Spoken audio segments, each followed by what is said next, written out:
The biggest problem with training is that too often the information that you need to train somebody on is stuck in somebody else's head and it hasn't been documented. You stick somebody next to someone, you say, hey, shadow me, and just take a bunch of notes and then do this enough times and then go do it on your own. That approach doesn't work very well because there's no structure to it. When you train with somebody with no SOP or without any sort of expectation, you get a lot of, well, this is how I handle it, or this is how we've handled it in the past, when what you should be saying is, this is the procedure, this is the policy, this is how it's done. You need to create a system that not only helps train them on what they need to do, but also gives them a place to reference when they need to. Get with the team, decide what needs to be trained, decide what their job is, get those policies, get those procedures in place, get them written down somewhere so you have something concrete to train somebody on. If you want to make training easy for your company,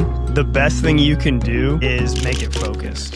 The biggest problem with training is that too often the information that you need to train somebody on is stuck in somebody else's head and it hasn't been documented. And then what happens is you stick somebody next to someone, you say, hey, shadow me, and just take a bunch of notes and then do this enough times and then go do it on your own.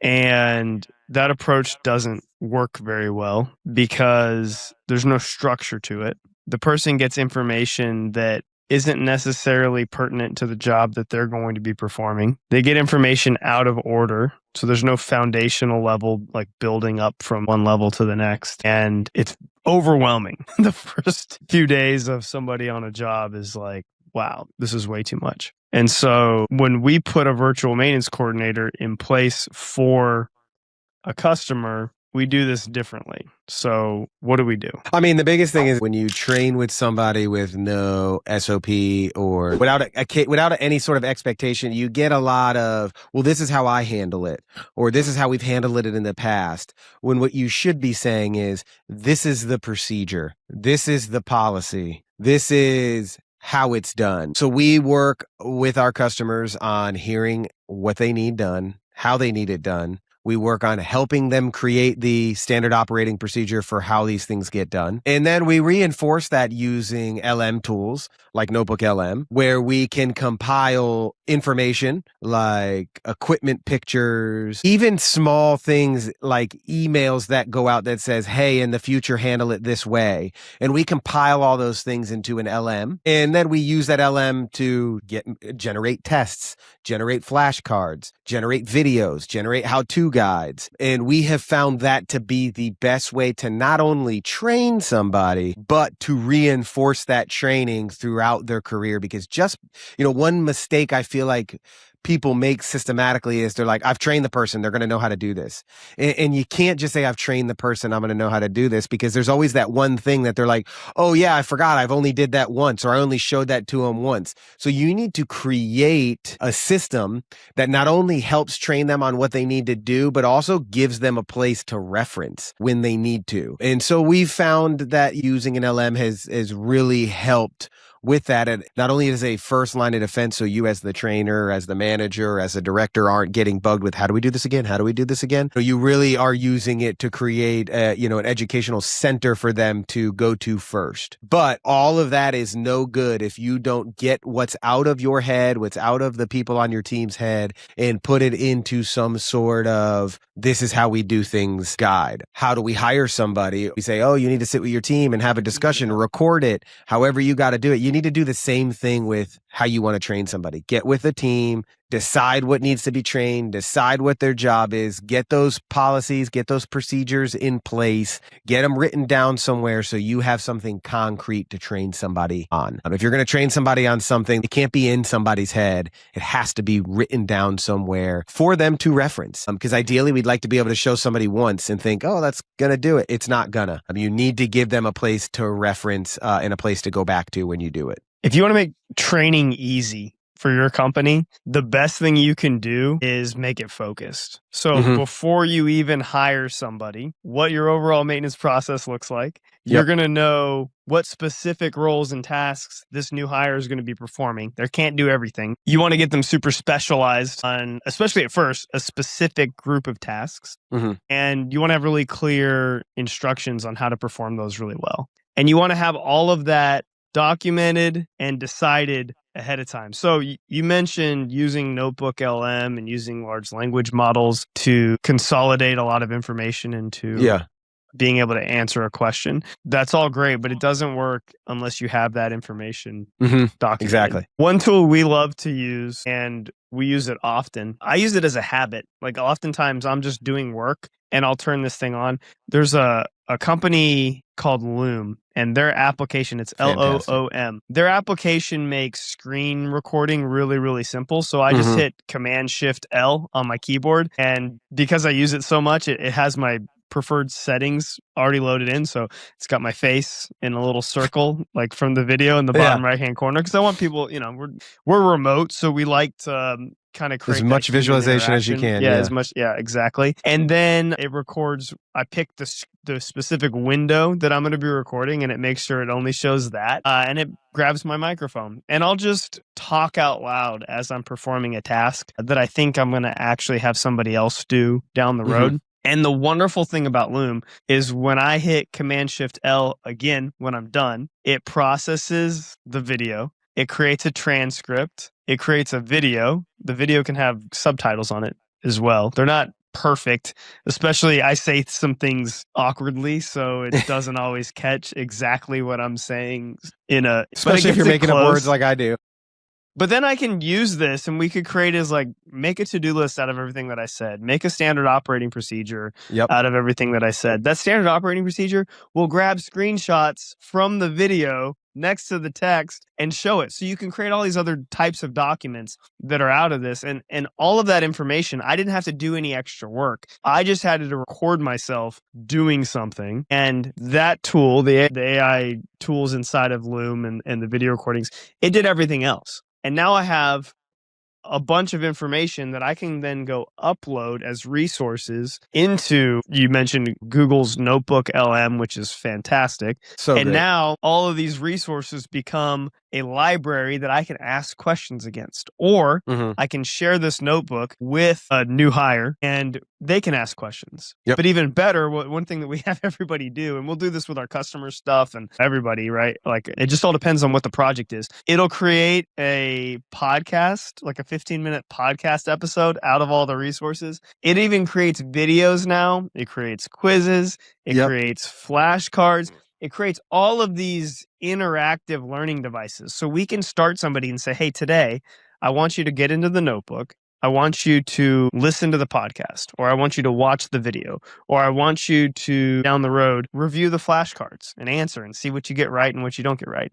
And then ultimately, I want you to take a quiz. And you're going to start your day that way, getting oriented with the information before you sit down next to somebody who's going to also show you how to do it. And then even better, once you're on your own, you can go ask it real quick. Hey, what was I supposed to do here? Boom, boom, boom. And it'll pull back screenshots from the documents and show you specifically your answer to your question. And you can go. One of the biggest hurdles we see with bringing, especially new coordinators on, is there is a lot of information that you kind of absorb just through the communication you have with your team. Right. And so you make a vendor change or whatever. And so what ends up happening is there are emails that have happened since the last time the information was updated, like the process document, if you even have a process document, let's face it. But there's information that's been updated, and this information is like siloed into people's inboxes and stuff. And so you can actually make somebody's job to grab those things, like print a PDF copy and then add it to the NotebookLM notebook, and it's there going forward. And so it won't even contradict itself. It'll look at what's the newest information and say, hey, we used to do this, but now we do this. And you can even, you have to go back and curate and cull things from time to time. But it's a fantastic tool, and it serves as like that first line. If you're putting somebody in place and you're doing it right, they have a clear job description with standard operating procedures for the specific things they're going to be doing that shows them how to do it step by step. A checklist of, am I doing things in the following order? Like, am I getting my job done today? And then they also, because you have all that, you hired somebody who has the experience performing those tasks and the right temperament, personality type for doing those tasks. What they lack now is just the certainty of, am I doing it right in this scenario? Mhm. And this tool helps them by giving them that as information, both in audio and video, giving them that as a resource to ask questions against, and then helping them study by giving them flashcards and providing quizzes that they can take. And so you start your day every day like this. Review, do a flashcard, do whatever, until you're super, super confident. And then at some point, you can just use it as a resource. And ultimately, you become somebody who's updating that tool for people that come behind you. Yep. That was what I was going to say, is what the cleanup on the backside is. Everybody knows about the tool and everybody has access to add stuff to that tool as they find things that might not have been in that tool. So it's constantly updated, right? I kind of want to roll back to Loom for a minute, because the biggest thing you've heard in our theme since, if you've been watching our podcast for any length of time or been watching our excerpts on LinkedIn for any length of time, you're going to hear us say the same thing. Document, document, document. None of this works unless you document, right? When we talked about the beginning for snowplow removal, what did we say? Document your processes so it's not stuck in somebody's head. We talked about the hiring guide. Document your processes so you can make an SOP and a job description. What Loom does is, now you're not going to Rebecca in dispatch and saying, hey, Rebecca, explain to me how you do your job, right? With a great tool like Loom, you can say, open up Loom, hit record, do your job. Then you can take that. They don't even got to know what you're using it for. Say, hey, please send me this video after, because I'm going to use it, right? Then you can use these tools to document for you. The hardest part about building processes is documenting. The easiest part about doing this process is documenting. So we've taken the hardest thing and made it easy by using tools like Loom, using voice recorder tools like Granola. So I believe the reason why I'm going back to this is because tools that are out now today should make your documentating very, very easy. We are not reinventing the wheel. The difference is now you're no longer going to go, so, hey, shadow this person. You're going to say, hey, go do your job. I'm going to take this, turn this into a new document, so we don't have to stop you from doing what you're doing to shadow. What's great about Loom is they do it one time. Even something as simple as, hey, Rebecca, how do you do this? Let me make a Loom video real quick. Send it to me. She is doing it one time. She's not like, oh, what was that again? No. We are able to watch it one time and learn from it. So I just wanted to reiterate, Loom's a great tool. Again, Loom's not the only one, but any screen recording tool or any tool that's recording your voice is going to make your documentation part easier. But as you could tell, the theme of what we're talking about is document your processes, document what you're doing, document your meetings. Unless you have documentation of this stuff, you've got nothing to materialize into an SOP or a process for people. But yeah, I agree. The NotebookLM tool, if you haven't used it, it is unreal. It's such a cool tool. I'm sure it's not the only one like it. It's just the one that I have felt most comfortable with. And it's been really great. It comes with our Google Suite. So our team is really able to push the limits of it. And it's only gotten better. It's really only gotten better. So, but yeah, no, I agree. The common themes: document, document, document. So unless you're documenting, it ain't happening. I have another delegation tip, and it involves Loom. I get excited. Loom's it's fantastic. It's such a cool, yeah. So often, I've been here since the beginning. So there's things that I know how to do that don't come up very often, and I need somebody else to take care of it for me. But it's like, it's on my plate because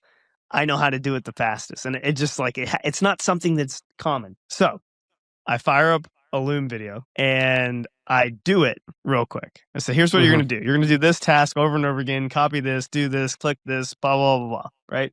And then I send it to the person that I'm going to delegate this to. And I say, hey, watch this video.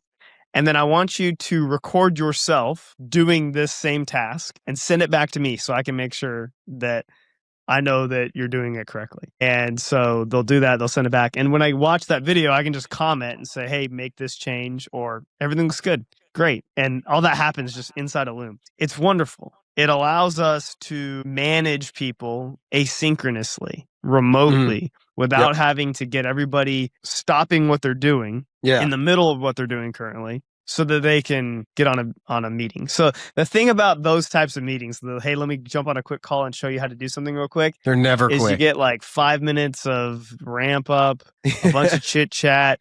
Let me show you. Hey, this one other thing that I thought of, blah, blah, blah. That's not really related. It seems like they turn into like these creative brainstorming sessions instead of specifically talking about the task at hand. And so Loom helps minimize that. Yeah. Minimize that. And it's not that we don't want to hear these things. We already have built into our structure time for that. And so unless it's an emergency, it's a distraction, like something super truly urgent. And so let's just handle it this way. It works really well. All of this comes to mind, and it makes me very happy when I think about these things, which brings me to my next point. This podcast is sponsored by Loom. No, I'm just playing. It's not. I know you guys are probably listening to this thinking it is. It is not. It is just a great tool that, we've been using now for a few years that is really just tools like it. Again, it's not specific just to Loom, but tools like it will really change the processes and how you do things. Even if you're not remote, I encourage you, even if you're not remote, find a tool like it and start using it internally with your staff when they're like, hey, show me how to do this. And you're like, check your email. I'm going to send you a Loom. Watch how much less distractions and how much quicker somebody gets something. And then they have it for later. They're not like, show me that again. Or I don't remember when you showed me that. I took notes, but maybe they weren't good. Like one time. It is a one-time thing. It's amazing when you don't have to explain something, you can show it instead. Yeah. Or when someone isn't explaining something to you and they can show it instead. It makes things go so much faster. Yeah. Yeah. So, when we talk about training and how we handle that, we talked about Loom.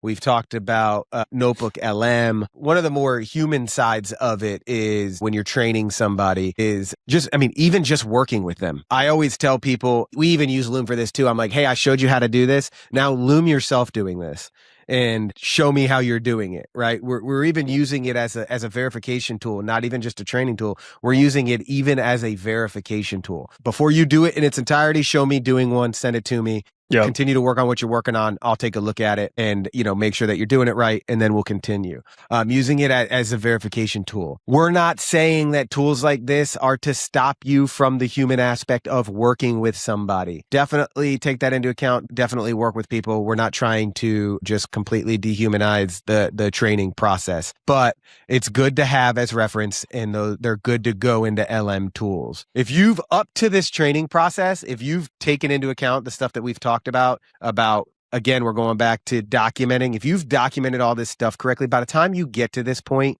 you're already set up for training. So training should be very simple. You've already defined the tasks. You've already defined the person you're looking for in the hiring guide. You've already asked the right questions during the hiring process. So by the time you get to the training, it should be very fluid and very quick because you've picked the right person and you've given them the right job description and you've already have the KPIs. It's more of just showing people what to do and how to do it. And if you followed us all the way up until here, by the time you get to this is another seamless process. It very much is. I'd like to elaborate more on how we do it, but at the same side, if you followed us up until then, the elaboration is document, document, document, and now you're at this point. You should already have everything documented. Now you can make your training process quick and fast and effective if you've documented all the way up into this point. I mean, would you agree? I definitely agree. Yeah. There is a giant mistake that I notice in training that a lot of leaders make, and that's they train and then they stop. And the reality is you have to continuously train people. There's an expression that I use and I tell our leaders all the time, which is repetition is persuasive. I want my team to roll their eyes when I start saying something because they know what is coming. So this is incredibly important when it comes to the values that you're instilling inside your team, because values drive behavior. They drive decision making. They drive how people communicate and interact. And so you have to decide what's important on that level. Like, what are the key characteristics of your organization, of your department, that become driving factors in how people operate when there is not a clear standard operating procedure or clear directive? Right. So how do you get people to make decisions the way that you make decisions? You have to repeat yourself constantly when it comes to how you think about things. You have an expression with our team, And you don't just say the expression, you also say what it means. You say it all the time. It's family over everything, right? What does that mean? And you're very clear about family is the most important thing. We're going to treat each other like family. And when you treat each other like family, you show up for each other. Mm-hmm. You don't drop the ball. You don't leave a mess for another person. Mm-hmm. Take accountability. Yep. There's accountability. There's all these other layers underneath this, but it boils up to this top expression: family over everything. What did you always tell people we were? Irrationally helpful. And to be irrationally helpful, right? That was our kind of slogan before family over everything. To be irrationally helpful, it means going through every work order every single day. So we're irrationally helpful. Calling customers, doing things that and don't making scale. sure, calling customers, picking up the phone and calling them and not emailing them. Irrationally helpful. Calling our vendors instead of emailing them and making sure we know what's going on and getting that update because we're irrationally helpful. Saying yes to as many things as we possibly can because we want to be irrationally helpful, right? To reiterate your point, you really do have to think about your team and what is your goal? What is your end all for this job and stick with it, right? It started with irrationally helpful. Now we've gone with family over everything because we say family over everything helps with accountability. It means I take care of their family just like they would. They take care of our family just like they would. We show up for each other. When somebody's sick, we cover down for them.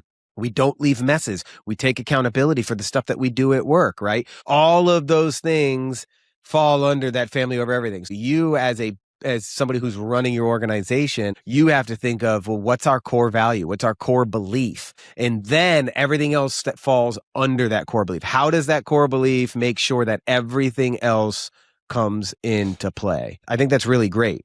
One of the other things that you really got to do is ask yourself, why does this job exist? What is our end goal? What are we trying to do with this person or this position that we're training them for? You got to understand what is the end game and how does what they're doing impact our team and impact the customer.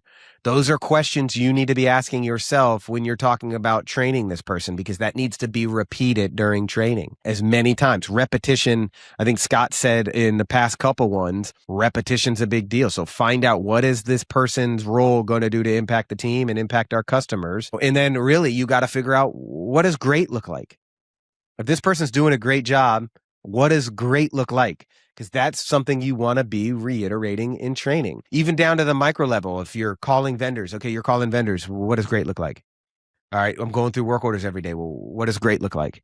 That's the examples you need to be giving the person as you're training them. I didn't mean to interject, but that irrationally helpful. It's like, that was like our first kind of family over everything. It's like, we want to be irrationally helpful. And I still feel like the irrationally helpful and the family over everything really connects with each other. Because if you're putting your family first, you're being irrationally helpful. And I say that both personal family and work family. But yeah, you got to have a slogan saying something that you're repeating over and over again that encompasses exactly what you're trying to do, both with the person you're hiring, the person you're training, but overall as a company. When you work in a maintenance department, you're in service to others, right? So somebody else has a problem. Your job is to solve that problem so that everything can keep going. And a lot of times what happens is you get focused on what the problem is. So it's just another clogged toilet. It's just another light bulb out. It's just another whatever the case is. And you can start looking at it. Like, you ever notice how a doctor can look like an open wound and they're like, yeah, this is whatever. And they just they speak about it with such, I don't want to say cavalier. That's not the right perspective, but it's like, they look at that like it's a piece of paper sitting on a table. It's just so common. And when you're in service to others, you have to be in the mindset, you have to be able to put yourself in the position of that other person. And so as a leader with training, you need to have tools in your bag for putting your team in the shoes of the people they're serving so that they care more. So how do you instill care within your team? And I used to paint this picture all the time, right? So a store manager calling about a clogged toilet, it's not a clogged toilet. It's a bad day. Every single person who needs to use the bathroom is letting that person hear it. And think about the last time you had to deliver bad news to somebody, even if it wasn't your fault. Nobody wants to go say the bad news to somebody because something in us, we feel this connection of because we're the ones saying it, that it's also it's also your fault. We're hurting that person. It just, and so the way that you can care more is to understand that person on the other side, this is what it actually looks like. And so in your training tool bag, you need to have these images, these stories you can put in somebody's head. So, hey, look, we got to get back to this. Hurry up. We got to get this done because over there, this is what their day looks like. I used to say when I was doing like customer service inside of a maintenance contractor, for our team, every single day, our customer, the person we're talking to in that office, has hundreds of problems coming across their desk. This person's mad. This person's frustrated because it's not getting done. This person has a new issue. The boss needs a report by, 5 p.m. today. And everything's just coming at them.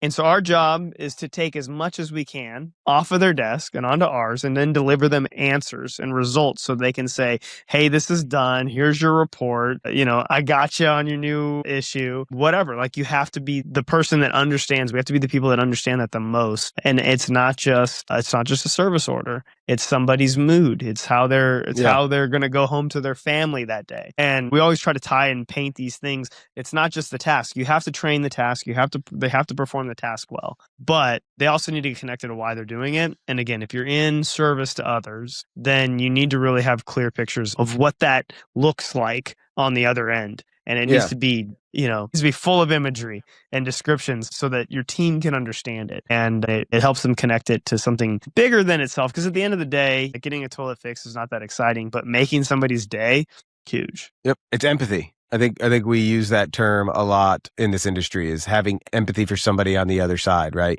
Yeah. One of the other things we do on the interview process is, one of the questions, the first question I always put up with, right, is, I started with, being a dispatcher or being a facility maintenance person isn't just taking phone calls, it's fixing a problem on the other end of the phone for somebody. And so you really have to make sure the person that you're training understands having empathy for the other side, right? It doesn't mean changing priorities for people, right? A clogged toilet versus a down HVAC. We still got to compartmentalize and decide which one's more important. But that's for us to decide behind the scenes. We need to make sure when we're on the phone that, this person feels heard and they realize that the person calling them, whether it's a small problem or a large problem, to them, it's the biggest problem they've got that day. So you really got to train empathy as well. I do agree with that. You very much have to train empathy. And repeat it.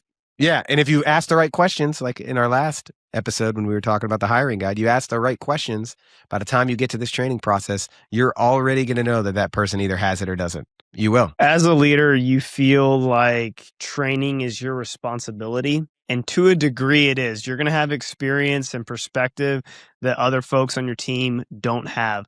But the more you move up inside of a department and the less that you're actually performing like day-to-day tasks, you're going to lose some context. You're going to lose some intimacy with how things get done. And so you need to create systems. Really, it's just a meeting rhythm where you pull out best practices from your team and allow your team to train each other. You do this in a monthly all-company meeting or quarterly all-company meeting or whatever, but you allow people to present their ideas. Like they're going to, you'll know about them ahead of time, right? They're going to tell you and you got to approve it, right?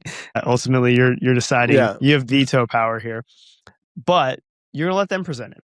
Yeah. And it's going to do two things. One, you get an education.